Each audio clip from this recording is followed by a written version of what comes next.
Eu tenho aqui duas pessoas que vão trazer para vocês algumas novidades na área dos mistérios. Meu nome é Geraldo Santos, eu sou diretor de cinema e profissional da área de imagem. Por isso eu acho esse fenômeno bastante interessante para a gente observar, uma coisa bem interessante.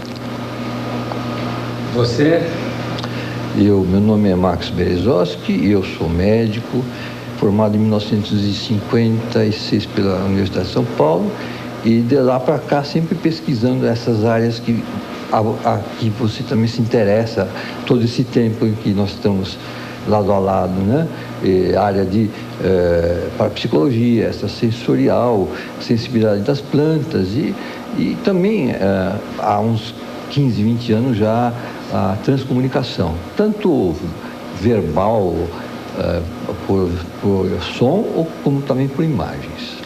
Hoje nós vamos falar de transcomunicação, Geraldo, é isso? Isso. E vamos exibir alguns exemplos dos fenômenos, viu, Alemão? Que foram captados não só em vídeo, em áudio, quanto em vídeo. Exato. Explica o que é isso primeiro para eles. É o fantasma que vem e entra dentro de um televisor, é isso? Não. Assim, a grosso modo. A grosso modo. O que ocorre é o seguinte, nós praticamente há 40 anos nós estamos recebendo imagens mais recentemente, mas principalmente imagens e sons de origem não determinada. Essas imagens entram nos equipamentos normais, nossos rádios, televisores e tal. Alguns pesquisadores, especialmente da Europa, eles descobriram esse fenômeno. Por acaso, a maior parte foi por acaso. O primeiro que descobriu, que é o Jungersson, é um sueco, ele acidentalmente estava fazendo uma gravação, ele era um técnico de som, um cineasta, assim como você, não é? Estava fazendo um teste de som de uns passarinhos e descobriu no meio dos passarinhos vozes humanas. Como ele estava sozinho no mato, não tinha ninguém perto, ele ficou muito curioso com isso. Não sabia a origem. Então ele foi fazendo uma série de experiências, tudo na década de 50, e descobriu que realmente vozes muito tênues e muito sussurradas, vamos chamar assim, entravam em fitas. Até que isso acabou chegando à televisão. Alguém não, exatamente o Klaus Schreiber, um alemão, ele fazia testes de vozes nos gravadores. Você tem isso gravado? Tenho gravado. Eu só queria explicar por que tem que ser gravado assim. Porque essas Sim. imagens, além de ser o sinal, quer dizer, a origem delas muito tênue, elas são muito rápidas. Elas Sim. são mais rápidas do que a vista é capaz de ver. Nós calculamos que a velocidade dessa imagem é de 1/60 de segundo, quer dizer, é 1 segundo dividido em 60. É muito rápido. Muito. A vista humana quase não percebe. Então, qual é a técnica que esse alemão Klaus Schreiber inventou? Ele filma, ele grava em vídeo a imagem do chuvisco e depois vai analisando essa imagem quadro a quadro até encontrar. Vamos mostrar. Vamos mostrar como é que é. Então, ele coloca uma câmera e fica filmando essa imagem, chuvisco. E fica filmando, é isso que tem, não tem imagem nenhuma, tem só chuvisco. Só chuvisco. Aí você pega essa imagem que você gravou, bota num gravador, desse que tem esse botãozinho aqui para... Um shutter. Para ir quadro a quadro, né? E vai lá e você vai olhando o chuvisco. Não deve ter imagem nenhuma, teoricamente, porque você filmou chuvisco. Só que no meio do chuvisco você vai ver uma imagem como essa, por exemplo. Essa foi gravada na Alemanha. Né? Uma mulher. É uma mulher, sorrindo. Essa é uma outra técnica. Pois, mais avante, para evitar a questão de interferência, alguém dizer pode ser um sinal de televisão de outro país, alguma coisa assim, que é o que geralmente se fala, ele inventou a técnica de looping, quer dizer, ele bolou um sistema que, através de um receptor interno e externo, a câmera capta a própria imagem da televisão, forma uma espécie de espelhamento, como você pode ver, né? Sim. Isso cria um túnel de imagem. Esse túnel de imagem é uma coisa muito instável eletronicamente. Ele fica fazendo isso aqui. Olha, é verdade. Aí, Quem inventou esse processo, quem descobriu esse processo, foi esse alemão aqui, o Klaus Schreiber, que está mostrando ele na Alemanha, no estúdio dele, já falecido. Ele está aqui. O que ele está fazendo ali? Ele descobriu isso, tem uma certa influência psíquica que a gente não sabe exatamente qual que é. Então, com a mão assim do lado, parece que altera, desequilibra esse sinal e parece que favorece. Eu quero ver fantasma, viu? Bom, a gente não sabe o que é, na verdade. Se é fantasma, o que é. Sim. Existem muitas teorias, né? O que é isso? É um rosto. Então, isso é um rosto que ele captou na Alemanha. Nós estamos vendo aqui uma mancha e é um quadro parado. Quer dizer, essa imagem aqui entrou numa velocidade de 1/60 de segundo. Então, nós estamos vendo aqui parado, mas ela não é parada. Depois ela vai aumentando a definição. Isso aqui é um olho, nariz, aqui uma boca, aqui um olho, para quem ainda não se definiu. Exato. Então essa imagem foi captada assim. Foi captada assim. Dessa forma que a gente falou, no looping. Essa imagem também foi captada assim. Ela começa muito desfocada. Olha, uma mulher. É uma mulher. Aqui a boca, os olhos, nariz. Isso são pessoas falecidas? Não sabe, ele não informou? Olha, nem sempre é relativo a pessoas falecidas. Na maior parte das vezes, a gente não consegue identificar nem a pessoa. Essa é perfeita, olha. Essa é de uma outra pesquisadora de Luxemburgo. É um casal que pesquisa isso há muitos anos. Esse aqui é um trecho que eles estavam gravando, chuvisco, não é? E no caso deles, as imagens, algumas aparecem em movimento e são um pouquinho mais longas. Essa tem quase 1 segundo de duração. E aparece uma pessoa, me parece, no mar. Isso aqui é como eles captaram, tá? Sim. Eu insisto mais uma vez que não é tão longo assim. Nós congelamos aqui para que seja fácil perceber. Porque é muito rápida a imagem, né? Essa é uma imagem que ficou famosa na Europa inteira, porque saiu em vários livros, que é muito controvertida, porque é um casal... Olha, só para relembrar vocês, essas imagens são captadas do nada. Você ligou o televisor, tem um chuvisco, você não está vendo nada, mas atrás do chuvisco existiam essas imagens.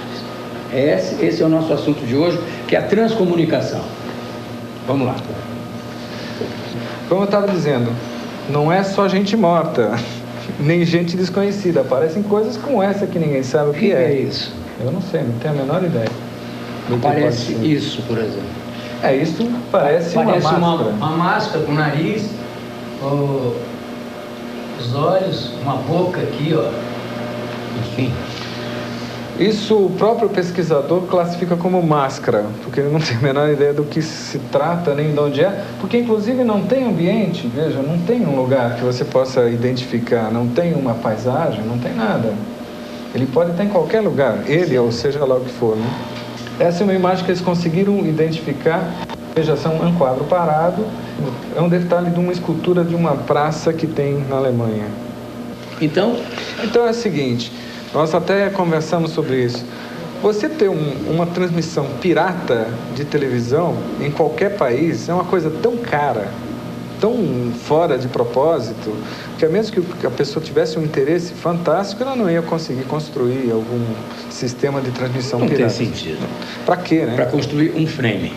Para ficar mandando um frame... Se fosse um programa inteiro, tudo bem. Agora um frame... Fazer uma grande briga para manter um programa no ar, imagine manter um frame. Muito caro. Uma loucura, muito caro. E aí? Então, isso aqui é o seguinte, na casa do... Atenção. Ó.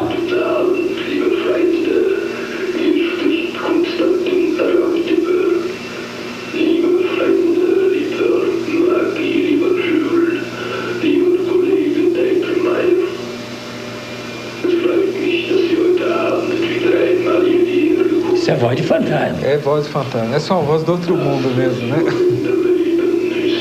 Diga, pode contar a história.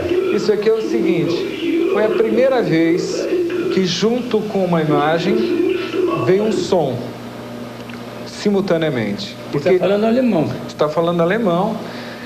Ele se identifica como um pesquisador, que é o Konstantin Raudive, que fazia experiências com um gravador e que faleceu.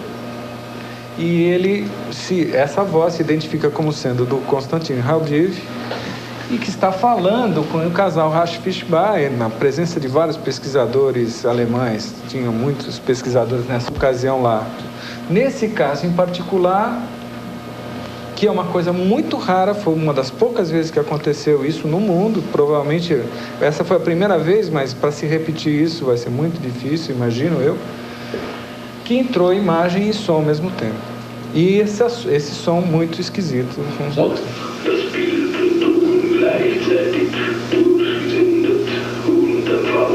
Alguém traduziu o que ele está dizendo? É um pouco difícil de você ter uma tradução completa, porque mesmo para os tradutores, essa voz muitas vezes não faz sentido.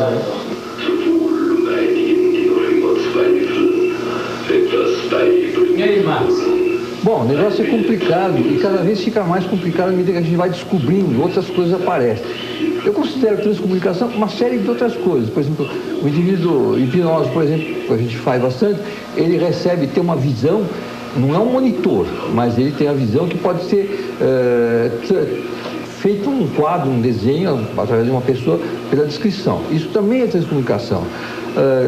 Telepatia, transcomunicação, só que aí, no caso, seria uma transcomunicação através de equipamento, né? E esse era o rosto do pesquisador? Essas são as feições dele? Essa é a feição dele jovem, que ele não morreu, ele morreu idoso, né? Mais para frente, a gente vai encontrar uma fotografia dele que foi comparada com a imagem que apareceu no televisor do casal Rasch-Fischbacher, lá em Luxemburgo. Uhum. Bom, aí é que a coisa complicou muito, porque você pode observar que essa imagem é exatamente essa, como a gente diz, flipada, quer dizer, ela invertida. E por que é a mesma imagem? Porque a relação de luz, por exemplo, aqui, você vê a sombra aqui do nariz, olha. Uhum. A sombra do nariz é exatamente Aí. essa sombra aqui, ó. É isso. Certo?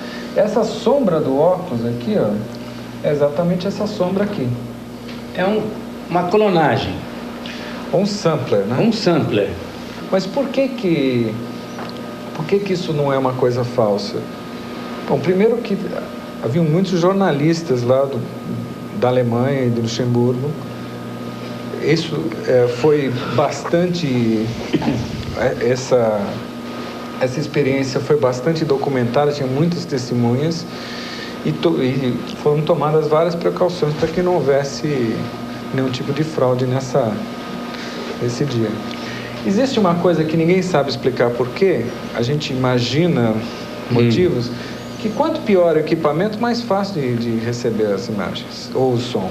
Essa é uma imagem que o Holmes recebeu agora em 92. Que estranha imagem. O que eu queria chamar a atenção é o seguinte: você vê que ela não respeita as regras de enquadramento, né? Nem de proporção. Nem de proporção. Estou vendo que o cameraman agora, para enquadrar, ele respeitou a regra e já foi para a esquerda. No caso aqui da imagem, ela está na extrema esquerda. Esse outro fantasma, nós estamos falando de fantasmas aqui. Eu chamo de fantasma, eles chamam do que eles quiserem. Você chama do que você quiser também. Fantasmas eletrônicos? Eletrônicos, que são aparições que ocorrem em equipamentos quando esses equipamentos estão fora do ar, desligados ou fora do ar, né? Fora do ar. Essa é outra imagem que apareceu em Riveni e ela é mais uma daquelas que me convencem de que isso é um sampler, porque ela é uma coisa muito esfumaçada, parece quase um desenho, né? Essa é outra imagem, esse aqui foi reconhecido, é um pesquisador também. Foi reconhecido? Reconhecido. Essa imagem... Essa é o ET de Varginha, olha aí. Quase, né? Essa imagem também é da Alemanha, também é dentro daquela ideia meio esfumaçada, meio sampler, também não dá para reconhecer. O importante é a gente, nessa altura, dizer de novo que foi captado de forma num lugar que não podia ter imagem nenhuma, era uma televisão ligada a nada. Fora do ar. Fora do ar. Esse aqui é um alemão, ele é físico, professor de física. Esse está vivo, né? Esse está vivo. É fantástico. Esse é a maior autoridade hoje nesse fenômeno. E é ele que inventou, que ele cunhou a palavra transcomunicação. Ele esteve no Brasil também, eu tive o prazer de encontrá-lo aqui. E ele esteve presente em praticamente todas as experiências importantes da Europa na transcomunicação. E é dele a palavra transcomunicação, que quer dizer comunicação transcendental, né? O que é isso aí? Bom, parece um morro. Parece uma paisagem. Então, isso aqui é o seguinte. Isso é uma imagem captada pela gente aqui no Brasil. Muito parecida com aquelas que a gente viu até agora na Alemanha. Então, significa que o fenômeno não está restrito àquela área da Alemanha, lá perto de Venice. No mundo inteiro tem. E no Brasil, a gente conseguiu captar algumas imagens. Nós vamos ver algumas. Essa é uma muito curiosa. Parece umas letras. Que parecem umas letras, uns caracteres que a gente não consegue identificar. Importante, foi feito com o sistema looping, então, quer dizer, não podia estar nada, não podia ter imagem nenhuma e tinha. Tá, pode avançar. Essa aqui é uma imagem. Formar uma imagem. Esse aqui é mostrando como é que foi captado. Veja o terceiro frame da imagem. Está uma imagem captada por nós também aqui no Brasil. Esse que nós estamos vendo aqui é porque, como o sistema é instável de looping, então você tem a imagem pulando estavelmente, né? Essa aqui eu não sei se o pessoal vai conseguir ver em casa, mas parece uma mulher numa enquadração nem um pouco ortodoxa, né? Você tem aqui o nariz, aqui a boca, alguma coisa que lembra os olhos e um pouco de cabelo aqui. Não estou sacando, não. Não sei. Mas... já saquei. Quando ela... Saquei. Aí. Aqui o nariz. O nariz, aqui a boca. Cabelo. Você já viu alguma enquadração aqui, assim? Nunca viu, né? Não. Esse aqui também, veja, instabilidade, de repente, no meio daquele túnel, aparece um rosto. Também não identificado. Essa imagem captada pelo Dr. Max. Essa você captou. Fala dela, Max. Isso foi feito na minha casa. Sim. É uma sala de televisão, e tem uma estante, e tem uma televisão lá, e a câmera em frente da tela com chuvisco. Antes de fazer a experiência que eu estava programando, houve uma discussão lá no local, uma pessoa da minha família, sobre uma coleção de livros do Freud que estava exatamente atrás ou do lado da televisão. Eu queria transportar isso lá para cima, que não se usava, e etc e tal. Discutiu. E aí eu vi assim, alguma coisa centelhando, e falei, vamos ver. E apareceu isso aqui. Com a formação, ele não mostrou, o Geraldo fez a edição, a formação como se fosse ectoplasma, sabe? Formando algumas imagens distorcidas, onde até que estabilizou aí, são 2 quadros e um divã, assim. Você está há muito tempo também trabalhando com isso, sim, mais de 20 anos, sim. Agora, o seu forte é hipnose. Mas é tudo interligado. Eu acho que tudo isso se passa numa dimensão, ou em várias dimensões, em que essas coisas se interligam. Então não dá para separar hipnose de transcomunicação, de ufologia e parapsicologia, não, sabe? As coisas são conectadas. Essa foi uma das primeiras fotos que eu fiz, depois de uma série de alternativas e tentativas. Então, eu não tinha câmera, eu pedi uma câmera, eles vieram me emprestar uma câmera, é antiga a câmera, e eu fiz várias, deixei encostado até que um dia o Geraldo chegou lá e falou, tem umas coisas que quer ver. Então ele mesmo identificou isso aqui, e nesses 10, 20 minutos, todas as fitas, em todos os frames praticamente tem uma imagem. É diferente desse processo aí. Isso aí parece um cachorro, né? Cachorro, né? Essa imagem foi captada por um grupo do Rio Grande do Sul, lá de Canoas, no Rio Grande do Sul. Essa imagem é muito intrigante. Ela foi captada em 1995, lá em Canoas, no Rio Grande do Sul, pelo esse grupo. E ela me parece uma coisa bastante... Olha os 3 chifrinhos aqui que eu já vi isso em algum lugar, hein? Ela nos remete a algum lugar que tem sido muito comentado e muito polêmico. Acabei de fazer uma reportagem lá. E aqui você pode ver que tem alguma coisa relativa a alguma protuberância, algum chifre, pode parecer uma máscara. Me lembra muito uma descrição recente. Isso é de 1995. E essa é a última. Senhores, vamos chegar para cá. Esse é um capítulo que envolve mistério na área das transcomunicações, que hoje é uma ciência nova ou uma palavra nova? Como Exatamente. Você é um cineasta famoso, quer dizer, você tem a sua atividade de ganhar dinheiro com seriedade, não está aqui para fazer brincadeira. Exatamente. Você também. Muito menos. Muito menos. Até alguém aconselhou que não fizesse isso, não mostrasse, por causa da repercussão, mas eu acho que chegou o ponto de mostrar tudo que a gente tem colhido desses anos. Na hora, né, Max? Pois é. Isso é uma coisa interessante a gente falar também, que é a primeira vez que essas imagens são mostradas publicamente. Ninguém... As primeiras que vieram da Europa, obviamente, já foram mostradas em alguns lugares, mas essas captadas no Brasil é a primeira vez, é absolutamente inédita. Você quer, Geraldo, falar mais alguma coisa? Eu acho que seria bom que outras pessoas que tenham feito esse tipo de experiência e que tenham resultados procurassem contatos, né? Para que a gente possa estabelecer origem a qualquer teoria. E eu tenho quase certeza que a partir de hoje as pessoas vão pegar a sua câmerazinha de VHS, botar na frente do chiado e depois ir procurar frame a frame